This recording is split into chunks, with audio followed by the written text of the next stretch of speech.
출발 새 아침.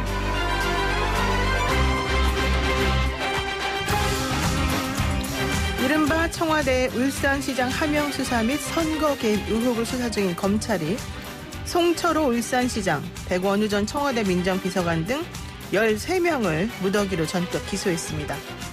그런가 하면 서울대학교는 조국 전 장관을 직위 해제하기로 결정했고요. 민주당의 인재영입 2호 인사였던 원종건 씨는 뜻하지 않은 데이트 폭력 논란에 총선 불출마를 선언하는 기자회견을 하기도 했죠. 임종석 전 청와대 비서실장 역시 SNS에 본인도 기소될 것 같다는 취지의 글을 남기기도 했습니다. 총선 준비에 시동을 걸었던 여권과 청와대는 총체적 난국에 빠진 모양새입니다. 지난 정권의 적폐를 딛고 촛불을 일어선 문재인 정부가 정말로 우리를 실망시키는 부패와 불법으로 어울룩져 있었던 것인지, 아니면 윤석열 총장의 정치 행보와 보수 야당의 프레임에 운 나쁘게 걸려든 건지 잘 모르겠습니다. 하루빨리 실체적 진실이 속시원히 밝혀지고 제대로 된 판단을 할 수 있으면 좋겠네요. YTR 라디오 노영희의 출발 새 아침, 따뜻하고 상시적인 보통의 지식인 노영희가 진행하고 있습니다. 진실 찾기에 일조하기 위해서 지금부터 출발합니다.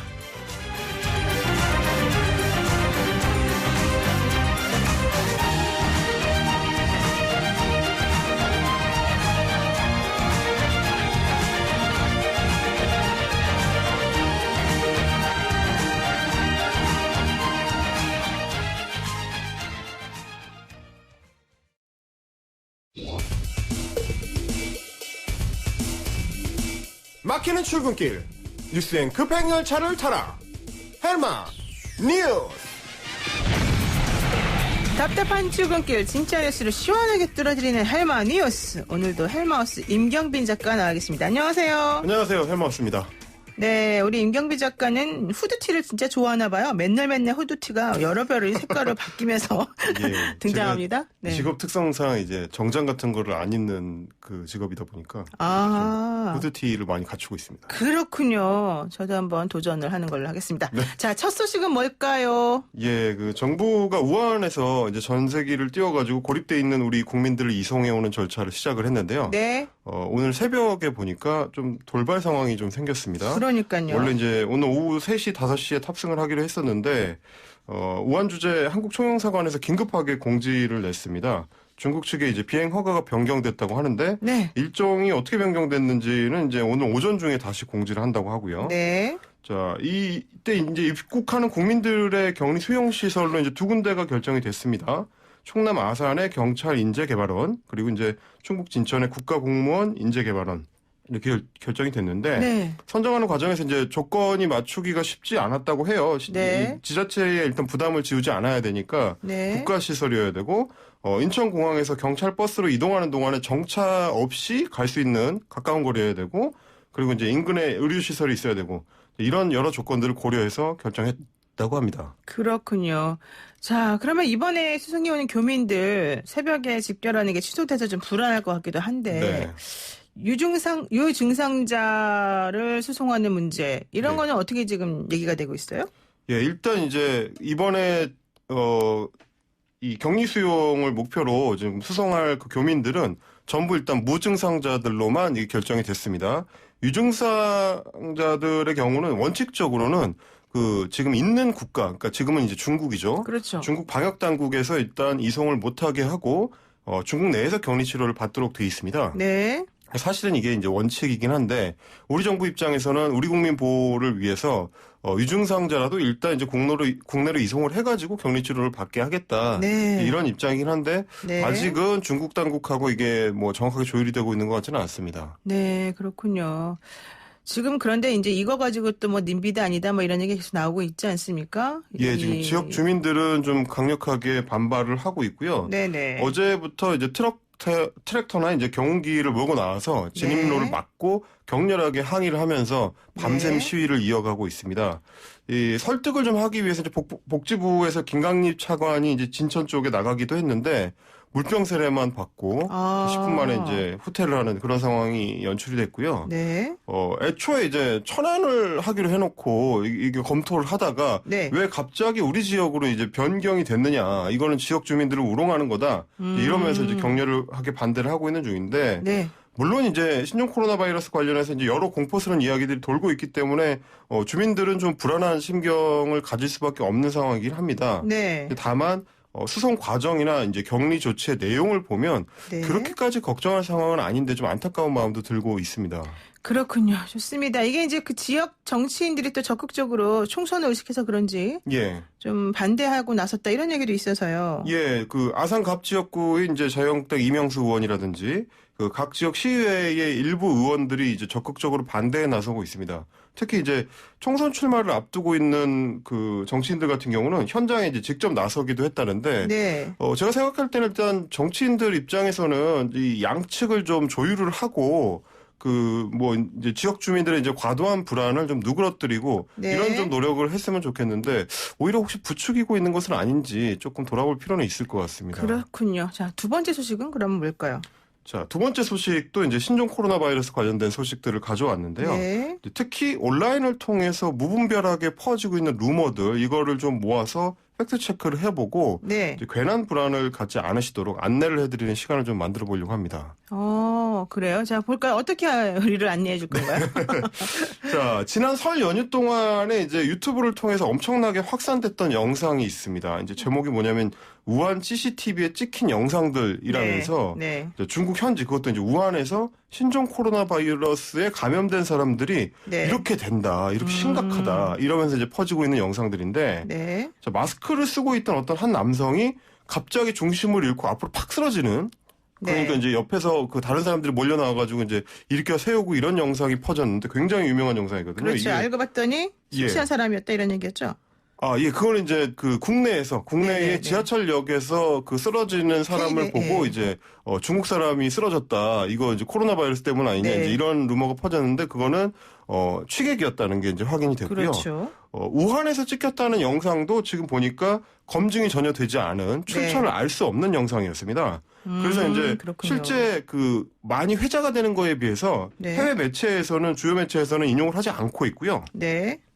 이거 관련해가지고 이제 감염내과 등의 이제 전문의들의 소견을 좀 들어보니까 네. 신종 코로나 바이러스 감염증은 처음에는 이제 감기처럼 증상이 시작이 돼가지고 점점 이제 열이 심해지고 몸이 쑤시고 이제 이런 증상들이 나타나는 과정을 거치게 되는데 해당 영상에서처럼 멀쩡히 서 있다가 갑자기 앞으로 팍 쓰러지고 이런 일은 이제 일어날 수가 없다는 게 이제 의사들의 대체적인 소견이었습니다. 그러니까 이제 저런 식으로 나타나는 거는 이제 코로나 바이러스에 의한 건 아니고 굳이 따지자면 뭐 폐혈증이라든지 뭐 심장마비라든지 그런 거는 있을 수가 있다. 이런 설명이었고요. 네. 또 뭐 다른 영상에서 보니까 환자 침상에 모포로 이제 사람을 덮어놨는데 막 갑자기 발작을 일으키면서 막 뭐 부들부들하고 이런 영상도 한참 돌아다녔거든요. 네. 근데 이 영상 역시 전혀 확인되지 않은 코로나 바이러스랑 좀 거리가 먼 그런 영상으로 이제 아시면 될 것 같습니다. 근데 이제 이런 식으로 하게 되면 결국 이게 괴담이 되고 네. 또 가짜 루머가 되는 거고 사람들의 불안감과 공포심을 부추길 수밖에 없게 되는 거지 않습니까? 예, 공포심을 키우는 방식으로 이제 네네. 작동을 하는 거죠. 네. 그런데 이제 그러다 보니까 또 하나 퍼지고 있는 루머가 이번 코로나 바이러스는 눈으로 쳐다만 봐도 감염될 수 있다, 전염될 수 있다 이런 루머인데요. 네. 우한에 살고 있던 한 중국인 남성이 그 동영상에서 의사도 이 점을 확인했다. 이제 이런 식으로 얘기를 하면서 더 확산이 이제 커지고 있습니다. 그러다 보니까 최근에 이제 우리 공항에서 그 찍힌 사진들 보면 물안경을 쓰고 입국을 하는 사람들도 있고 뭐 이래가지고. 물안경이요? 예, 그 눈으로 전염될 수 있다고 하니까. 당연하지만 쳐다보는 것만으로 전염이 일어나는 거는 이제 불가능합니다. 네. 뭐 만화 영화에서 레이저로 눈에서 레이저 쫑뿅 쏘고 이런 게 아니기 네. 때문에요.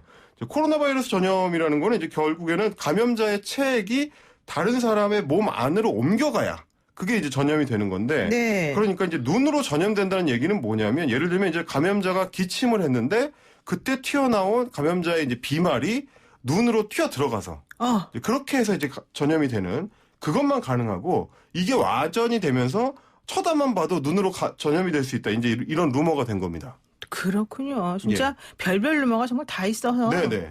이거 왜 이런 게 나오는지 정말 이해가 안 가요. 예. 그리고 뭐 여러 가지 이제 좀 불안감이 커지다 보니까 네. 뭐 이제 또 중국 측에서 무증상 상태에서 그러니까 증상이 나타나지 않은 상태에서도 전염이 될 가능성이 있다는 얘기가 나오면서 네. 그거에 대한 공포도 이제 확산이 되고 있는데 이 경우는 전문의들한테 확인해 보니까 네. 100% 완전한 루머다라고 할 수는 없는데 네. 가능성은 거의 없다라는 네. 의견이었습니다. 그렇군요. 근데 일반적으로 코로나 바이러스의 증상 그러니까 이제 열이 많이 나거나 목구멍이 아프거나 네. 무기력하거나 이제 이런 게 나타나기 시작해야 네. 바이러스의 전염이 나타나기 시작한다라고 알려져 있는데 네. 물론 이제 무증상 상태에서도 전염이 되는 그 케이스가 전혀 없는 건 아니라서 이론적으로는 가능하고 이제 아주 특수한 조건에서는 뭐 극소수 환자의 이제 무증상 전염 가능성이 있다고는 합니다. 실제로 네. 이제 2015년 메르스 때도 그 무증상 감염자가 있긴 있었다고 하니까요. 네. 그런데 이제 그런 사람들의 경우는 이게 특수한 환자들의 경우는 주변에 그 감염을 시킨 경우가 거의 없고요. 네. 이 무증상이라는 얘기는 그만큼 바이러스의 활동성이 약하다. 그러니까 이제 바이러스의 배출량 자체가 적다는 얘기가 됩니다. 그러니까 무증상은 이제 감염력 자체가 떨어지기 네. 때문에 네. 완전히 가능성이 제로는 아니지만 네. 거의 제로다. 그 부분에 대해서는 이제 크게 걱정을 하지 않아도 된다. 이게 의사들의 설명이었습니다. 네, 알겠습니다. 그리고 또 마지막 소식 중에 하나가 이제 주한미군하고 방위비 협상 문제인데 예. 주한미군이 우리가 뭐 60일 전에 통보한다는 명분으로 예. 만약에 협상이 안 되면은 우리나라 근로자들을 무급 휴가를 주겠다. 6천 명 상당을. 이런 얘기 아닙니까? 예, 그 주한미군에서 이제 일하고 있는 한국인 근로자들이 있는데 거기에 이제 무급 휴가를 할 수밖에 없다. 자금 네. 집행이 이제 공백 상태가 생기니까 이 상태로 가면은 4월 1일부터는 다 잠정적인 무급 휴직이다. 이제 이런 통보를 이제 하기 시작한 겁니다. 근데 전 사실 그렇게 하면 오히려 우리가 더 좋을 것 같아요. 왜냐하면 네. 최소 필요 인력만 놔두고 우리나라 사람들을 일을 못하게 하면 네네. 누가 불편하겠습니까? 주한미군이 불편할 수밖에 그렇죠. 없죠. 한번 당해보라. 한번 해볼까요? 이런 말은 옳지 않지만. 예, 물론 이제 네. 그럴 경우에는 뭐 말씀하신 대로 우리 입장에서는 뭐 어쩔 수 없는 거 아니냐 이제 할 수도 있습니다만은 문제는 이제 주한미군이 정상 작동을 안 하게 되면 네. 유사시에 이제 주한미군이 대응할 수 있는 속도나 이런 문제가 생길 수가 있기 때문에 그렇죠. 그 부분에 대해서는 이제 우리 안보상에 또 문제가 있고요. 다만 이제 지금 그 협상이 계속 난항을 겪고 있기 때문에 그게 문제입니다. 이제 미국이 처음에는 50억 달러, 그러니까 우리 돈으로 6조 원을 내라 이렇게 했다가 네. 거기서는 조금 양보를 하고 있는 상황이긴 한데 여전히 지금 한국 당국하고의 이제 격차가 좁혀지지 않고 있는 상황이고 네. 이 때문에 이제 주한미군의 근로자들을 그 좀 볼모로 잡고 있는 거 아니냐. 그렇죠. 이런 이제 비판이 나오고 있는 상황입니다. 네, 알겠습니다. 정말 저는 강력하게 이 부분에 대해서는 개인적으로 매우 감정이 안 좋다는 걸 네, 네. 말씀드리고 싶네요. 예, 네. 그리고 이제 뭐 한 가지만 더 말씀을 드리자면 그렇게 미국 측에서 그 무급 휴직을 조치를 하더라도 네. 한국인 주한미군 한국인 노조 측에서는 그래도 우리는 국가 안보를 위해서 그 일을 하겠다라고 입장을 밝히고 있기 때문에 이런 것도 좀 미국 측에서 좀 제대로 좀 봐야 되지 않을까 이런 생각이 들었습니다. 제가 하나의 팁을 알려드리면 네. 변호사로서 네. 뭐 무급휴가 주는 거는 그쪽 나라 맘이겠지만 네. 기본적으로 우리 입장에서는 우리가 먼저 돈을 내고 네. 나중에 구상권 청구하는 것도 한번 생각해 볼 게 아닌가 생각이 드네요. 아, 좋은 방안일 것 같습니다. 네, 오늘 말씀 여기까지 드릴게요. 고맙습니다. 감사합니다. 아침을 시작하는 슬기로운 방법. 오늘 내게 이로운 뉴스. 노영희의 출발 새 아침. 슬기로운 인터뷰.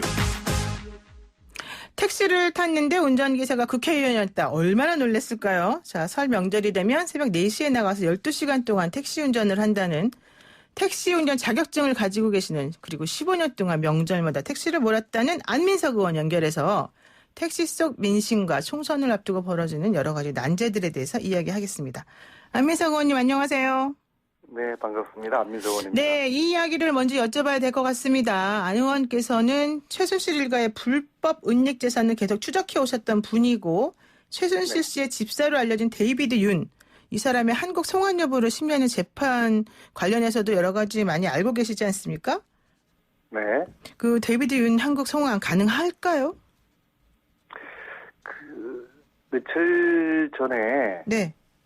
그 네덜란드 하를렘이라는 곳에서 이제 재판이 열렸어요. 네.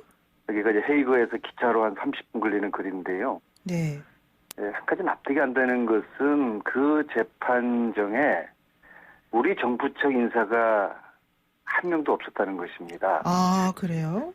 네, 저는 우리 정부의 이 무관심으로 볼 수 있는 것은 데이빗 윤 총안의 네덜란드 측에서 봤을 때는 네. 안 좋은 거거든요. 그래서 오늘 당장이라도 추미애 장관과 윤석열 총장이 만나셔서 데이빗 윤 송환을 위해서 서로 논의하고 협력을 두 분이 하셔야 된다고 생각합니다. 그리고 네. 이 데이빗 윤은 최순실 은닉 재산의 판도라 상자 열쇠를 가지고 있는 사람이거든요. 네. 그렇기 때문에 데이빗 윤 송환을 하지 않으면은 최순실 은닉 재산은 영원히 이 판도라 상자 이거 열릴 수가 없는 것이거든요. 예, 그리고 또 한 가지 왜 데이빗 윤이 네덜란드에 가서 거기서 체포가 됐을까 네. 이게 참 의아한데요. 잘 알려지지 않은 대통령이 12월 19일 날 네. 네덜란드에서 이상한 페이퍼 컴퍼니 하나를 만들어집니다. 그리고 회사를 통해서 보름 후에 1,200억이 최순실 여동생의 그 회사로 입금이 되거든요. 네. 이거 참 수상한 일이죠. 그래서 이 관련된 모든 것들이 이제 밝혀져야 되지 않겠습니까? 그러기 위해서는 지금이라도 법무부 장관과 검찰총장 두 분이 네. 좀 협력을 잘 좀 하시길 바라겠습니다. 근데 하나 제가 여쭤볼 건데 이게 데이비드 윤의 국적이 지금 어떻게 되는지 모르겠어요. 만약에 한국 국적이라 그러면은 우리 정부가 이렇게 참여하는 게 좀 쉬울 텐데 그렇지 않다면은 국적으로 알려져 있습니다. 좀 애매하잖아요. 한국 국적으로 알려져 있습니다. 한국 국적이니까. 네. 그렇군요. 네. 말씀하십시오. 여보세요? 네, 전화가 끊겼습니다. 지금 그 안민석 그 의원과 연결해서 얘기를 나누다가요. 이제 전화가 끊겼기 때문에 저희가 다시 한번 연결해서 이야기를 하는 걸로 하고요. 안 의원께서는 데이비드 윤이 최순실 씨의 해외 재산, 은닉재산 관련해서 여러 가지 정보를 알고 있기 때문에 이 사람이 키맨이다. 그래서 우리나라로 와서 이제 좀 하는 게 좋겠다 이런 입장을 갖고 계시죠. 자, 데이비드 윤 얘기는 여기까지 하고요. 이제 어제 또 핫한 뉴스 한번 여쭤보겠습니다. 의원님. 네. 네, 그 울산시장 선거 개입 의혹을 수사 중인 검찰이요. 어제 송철호 울산시장, 황운하 전 울산지방경찰청장 등 13명을 갑자기 무더기로 기소를 했단 말입니다. 그리고 오늘 임종석 전 대통령 비서실장도 피의자 신분으로 검찰 조사를 받겠다라고 하고 있는데요. 수사 결과 혹시 어떻게 보고 계십니까? 여보세요? 네, 잘 들립니다. 네네. 수사 결과 어떻게 예측하고 계시는지요? 좀 전에 그 대인별 관련해서 한 가지 더 좀 추가로 말씀드리겠는데 제가 네네. 지금 전화 상태가 연결이 좀 좋지가 않네요. 그래요?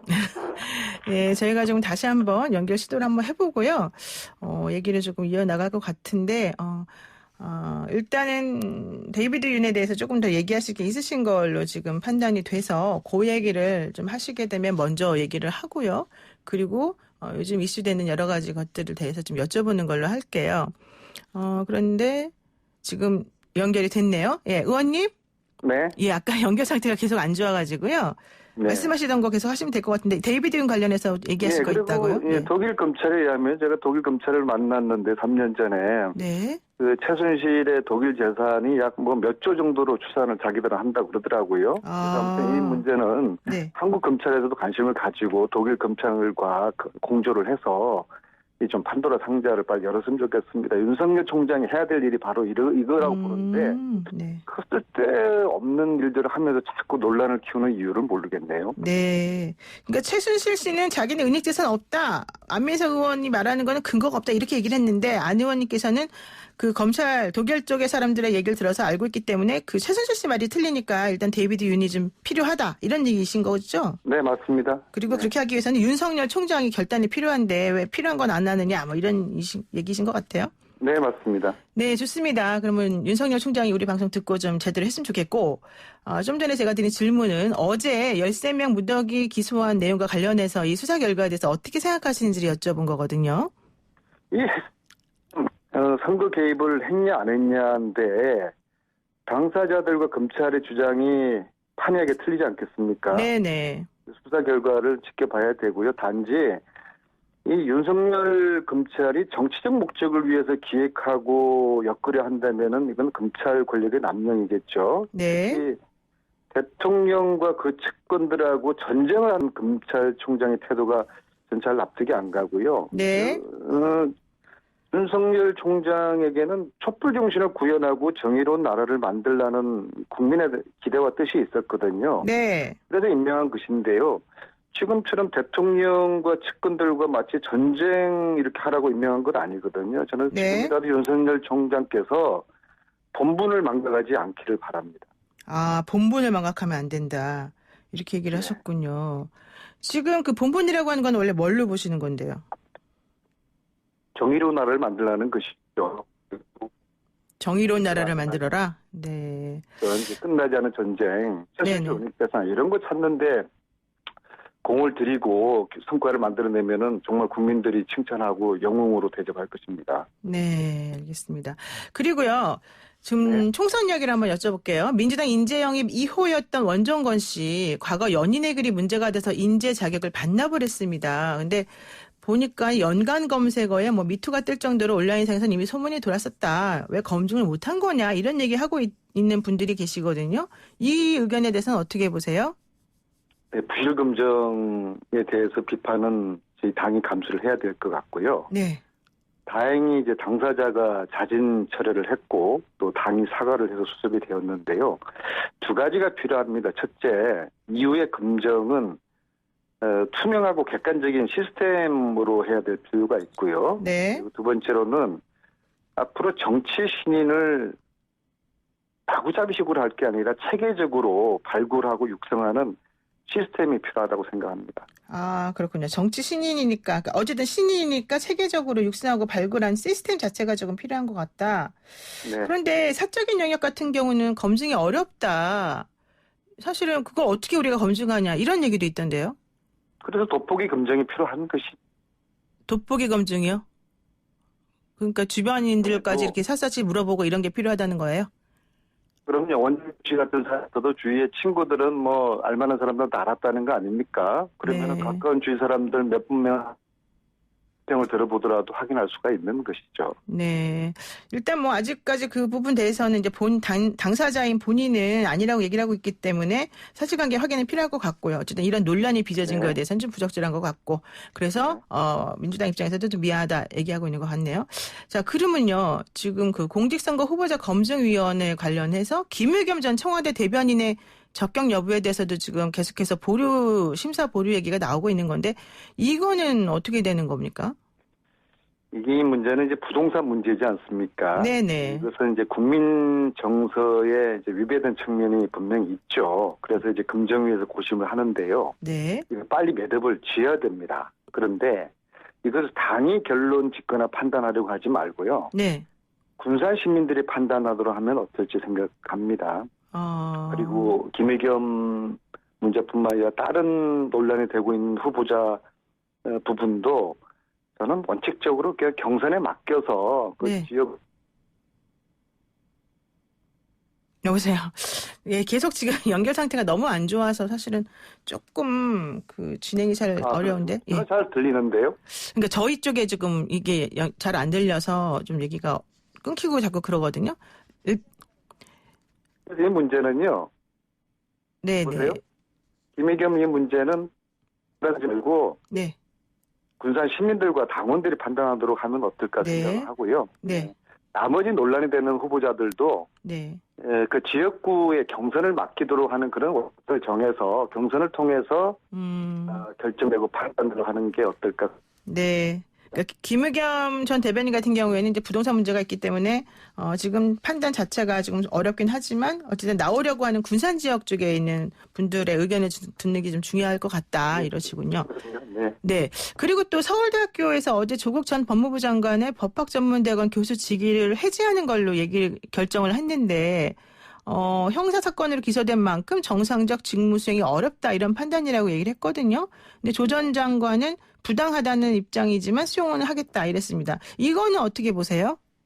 이거 역시도 이제 재판이 진행 중이고 무죄 추정 원칙은 헌법 정신이지 않습니까? 네네네. 그런데 법원의 판단 결정을 기다리지 못하고 직위 해제를 한 것은 제가 볼 때는 네. 이건 서울대학이 정치를 한 것으로 저는 보여집니다. 그래서 아. 유감스러운 저는 결정이라고 봅니다. 서울대학교가 정치라고 했다. 근데 그 서울대학교에는 또 이제 일부 학생들 같은 경우에는 계속해서 약간 그 시위도 하고 뭐 직위해제 관련해서 의견도 내고 적극적으로 나섰기 때문에 불가피한 면이 있다 뭐 이런 얘기도 나오더라고요. 학생들의 입장은 이해하지만요. 네. 그러나 그 주장과 입장하고 지금 헌법 정신인 무죄 추정의 원칙 이 두 사이를 생각을 하면은 헌법 정신을 서울대학교가 따라야 되고 네. 뭐 총장께서 왜 이렇게 무리한 결정을 하셨는지 저는 좀 유감이고 이건 상당히 정무적이고 정치적인 판단을 하신 거라고 봅니다. 네, 그렇군요. 그리고 그 문재인 대통령을 지지하는 시민들이 신당 창당 준비위원회를 결성했다. 그래서 중앙선거관리위원회에 따르면 깨어있는 시민연대당 창당준비위원회가 선관위에 결성 신고를 했다는 얘기거든요. 근데 이것을 두고 이거 민주당 비례정당 아니냐, 안 한다고 하더니 이거 꼼수다, 뭐 이런 얘기도 있는 것 같아요. 이건 어떻게 보세요? 저희 민주당은 비례위성정당 반대하는 입장이고요. 그렇죠. 이번에 깨어있는 시민연대당인가 이름이 그것은 네. 이제 자유한국당의 꼼수에 시민들이 직접 나서겠다는 거 아니겠습니까? 네네. 시민들이 순수하고 자발적으로 이제 참여하는 그런 당을 하나 만든 것이죠. 노무현 대통령께서 하신 말씀이 있습니다. 민주주의의 최후의 보루는 깨어있는 시민들의 조직화된 힘이다. 이런 것을 깨시민들이 실 것이고 자발적. 네. 예, 자발적인 시민들, 예, 그 시민들의 깨어있는 시민의식이 매우 중요하다. 이런 말씀까지 듣는 걸로 하겠습니다. 오늘 말씀 고맙습니다. 네, 수고하세요. 네네. 지금까지 더불어민주당 안민석 의원과 함께 했는데요. 인터뷰 도중에 연결 상태가 좋지 않았던 점 청취자 여러분의 양해를 부탁드리겠습니다. FM 94.5MHz YTL 라디오 노영의 출발새 아침 1부 순서 여기서 마치겠습니다. 조금 전에 전화 연결 상태가 좀 고르지 못하는 거 다시 한번 양해 부탁드리고요. 잠시 2부에서 뵙겠습니다.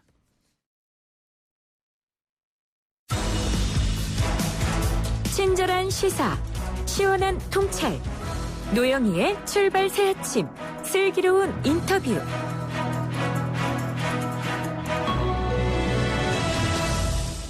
네, 신종 코로나 바이러스 감염증, 정확한 명칭이죠. 이 신종 코로나 바이러스 공포가 계속되고 있는데요. 현재까지 우리나라에서 확진 판정을 받은 환자는 아직까지는 4명으로 지금 확인이 되고 있습니다. 그리고 그중 3번째로 확진 판정을 받은 환자가 명지병원에서 격리 치료를 받고 있는데요. 현재 환자에 대한 치료 과정이 어떤지, 그리고 우리는 어떤 점을 조심해야 되는지 전문가 모시고 이야기를 나눠보도록 하겠습니다. 우리 방송 들으시는 애청자 가족 여러분들께서도요, 물론 뭐 단문 50원, 장문 100원의 유료 문자 정보 이용료가 좀 들어가긴 하지만 궁금하신 사항 있으시면 언제든지 문자 주시면 제가 명지병원 가정의학과 신현영 교수님께 직접 여쭤보도록 하겠습니다. 교수님 안녕하세요. 안녕하세요.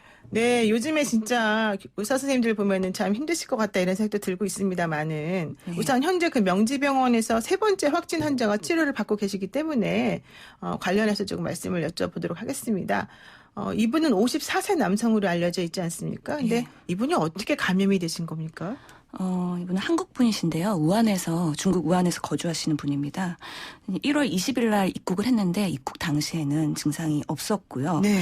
한국에서 22일 날 열감, 몸살이 발생해서 25일에 1339에 신고하면서 다음 날 확진을 받게 되고 명지병원에 음압병상에 격리 조치된 상황입니다. 음압병상이요? 예. 음압병상이라고 하면 우리 그 병실 내에서도 여러 가지 바이러스 이런 것들이 외부로 노출되지 않도록 그 압력 차이를 줘서요. 그 바이러스가 병실 안에 잔류하고 그 밖으로는 노출되지 않도록 하는 그런 병상을 말씀드리겠습니다. 그러니까 음압병상. 예. 네, 그러니까 아주 특수한 병상에서 격리 치료를 잘 받고 계시다. 예. 이렇게 우리가 알 수 있을 것 같은데.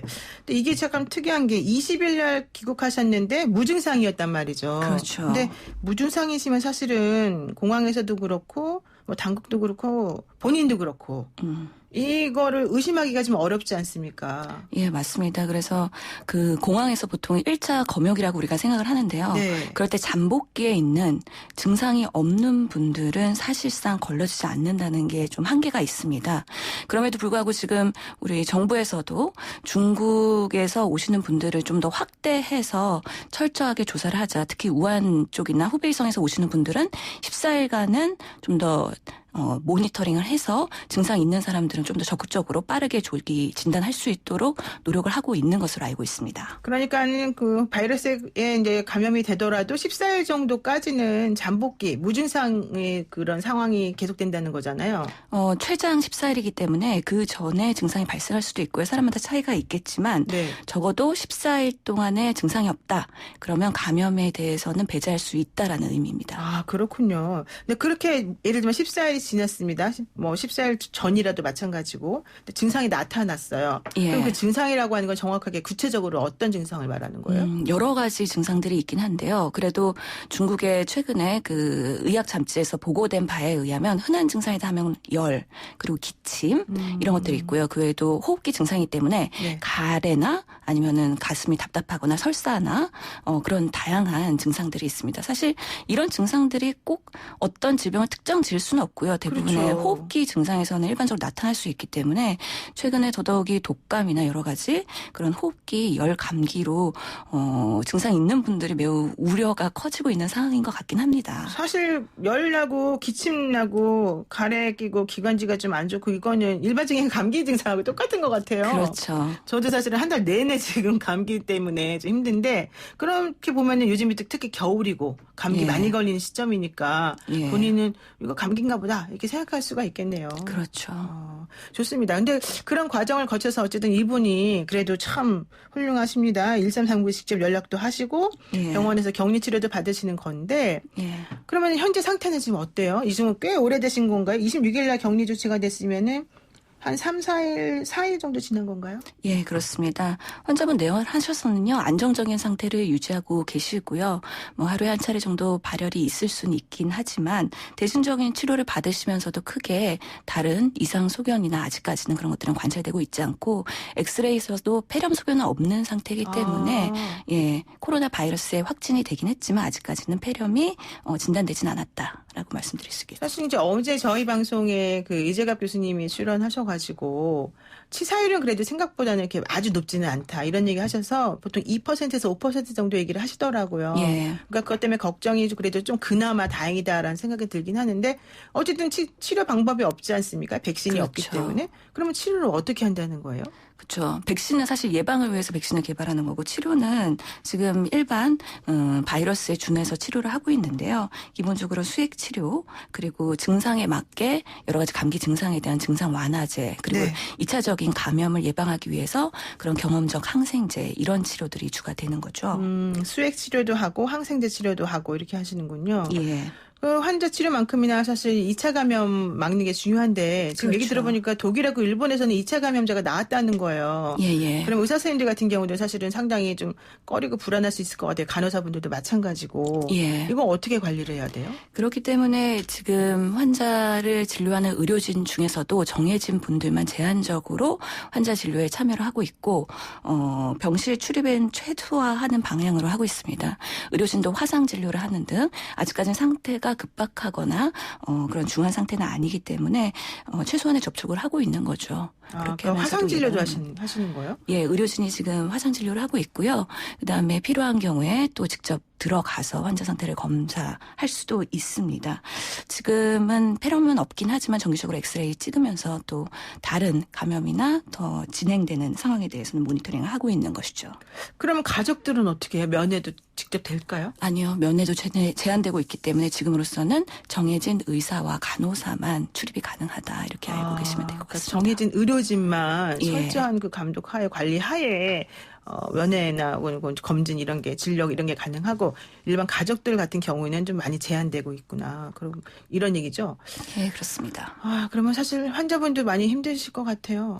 예, 실제적으로 신체적인 그런 힘듦도 있겠지만 여러 가지 그 본인이 자진 신고하고 그렇게 됐음에도 불구하고 아무래도 너무 노출이 많이 되었기 때문에 정신적인 심리적인 스트레스도 상당한 것으로 알고 있습니다. 근데 이분 같은 경우에는 사실 이제 확진 판정 받기 전에 예. 무증상일 때 사실은 뭐 성형외과 같은 데도 가셨다 그러고 여러 군데를 많이 좀 다니신 걸로 얘기가 되잖아요. 예, 예. 실제 접촉 사람의 수는 그렇게 뭐 아주 많지는 않다 하더라도. 예, 예.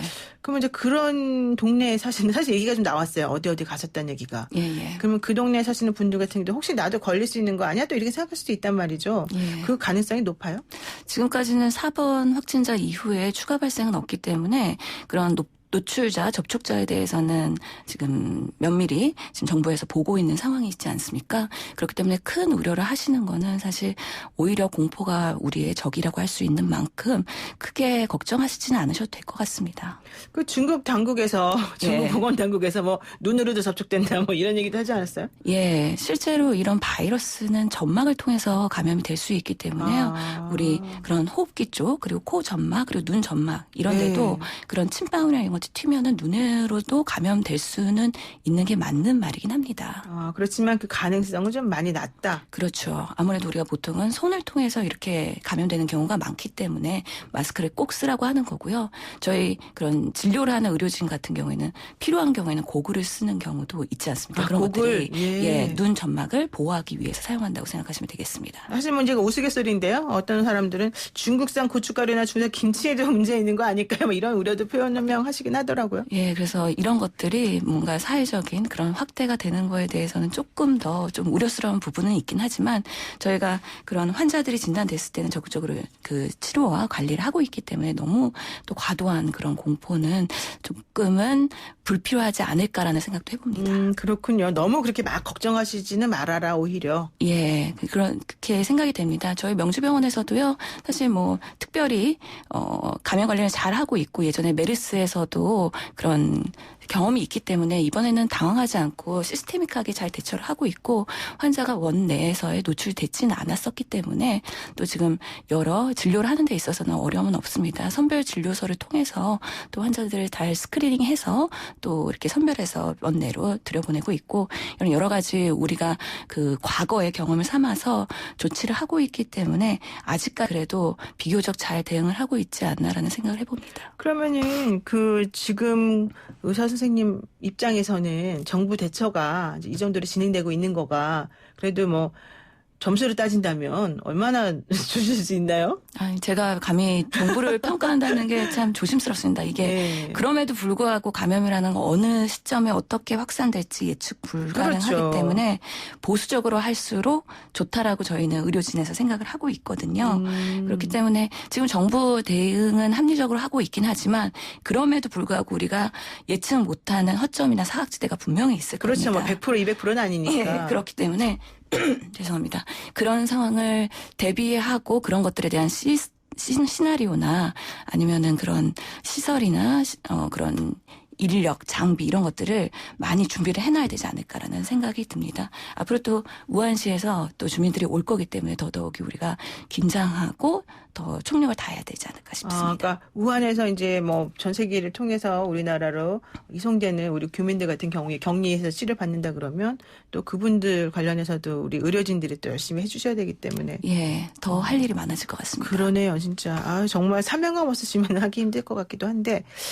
이런 생각도 좀 사실 저는 제가 약간 속물적이어서 그런지 모르지만 예. 제가 만약에 명지병원을 잘 다니던 사람이었다면 근데 이런 식으로 확진자가 계신다는 거를 우리가 매스컴 통해서 알지 않습니까? 예. 그러면 나 명지병원 당분간 안 갈래 이럴 수도 있을 것 같고 병원 입장에서도 우리 병원에 이 환자가 와서 좀 우리 불안하다 이런 생각하실 수도 있을 것 같아요. 솔직히. 지금 병원 내에서도 보면은 거의 마스크를 안 쓴 분을 찾아보기 힘들 만큼 환자분들도 예방 수칙을 철저히 지키면서 진료를 받고 계시거든요.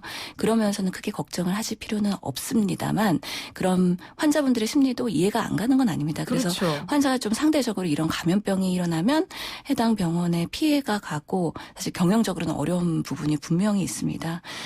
그렇기 때문에 이럴 때는 꼭 필요한 진료라면은 내원하셔야 되고요. 특히나 만성질환 환자분들이 이런 면역력이나 이런 것 때문에 노출이 될 리스크가 높기 때문에라도 지금 받고 계시는 관리에 대해서 치료에 대해서는 좀 더 안정적으로 받을 수 있도록 충실하게 오시는 게 더 낫지 않을까도 생각해 봅니다. 그러니까 예전에 이제 병원 어느 병원인지 이름도 알려주지 말아야 된다 막 이러다가 지금은 예. 이제 공개를 하고 있어서 오히려 예. 이게 투명하게 공개되니까 좀 믿음이 간다 이런 얘기도 하시는데 예. 결국 병원 원래 다니시던 분들은 잘 다니시는 게 맞고 예. 병원에서도 이제 철저하게 관리를 잘 하고 있으니까 예. 너무 걱정하지 마시라. 예, 꼭 필요한 진료라면은 내원하셔도 괜찮다고 말씀드리고 싶고요. 이럴 때 뭔가 의료 과잉이나 이런 것들이 조금은 자제되는 분위기도 있기 때문에 그런 것들은 충분히 저희가 인지를 하고 있습니다. 네, 그렇군요.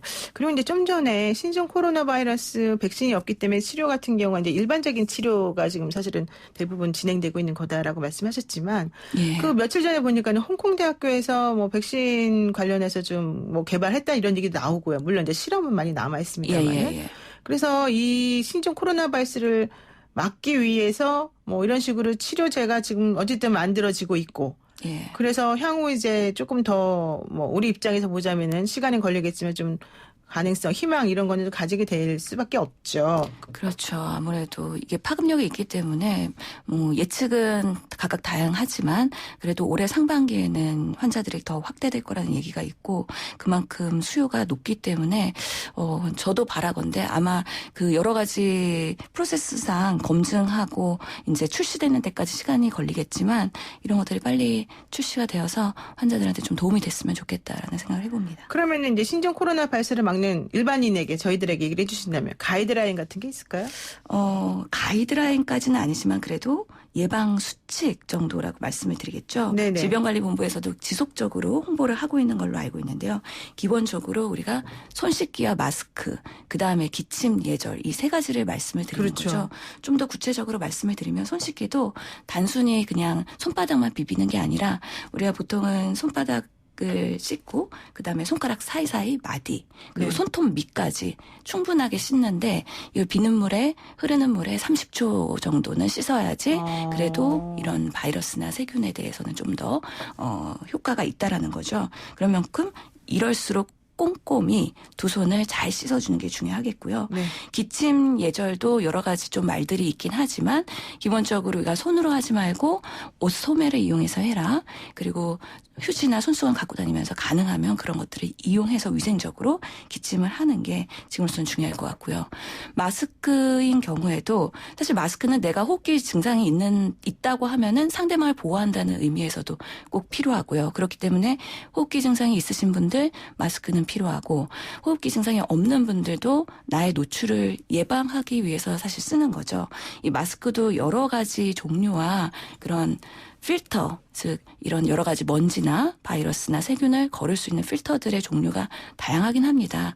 의료진인 경우에는 KF로 인증되고 있는 필터나 뭐 N95 마스크 같은 것들을 네. 권고를 하고 있는데 일반인 분들은 많이 궁금하신 것 같아요.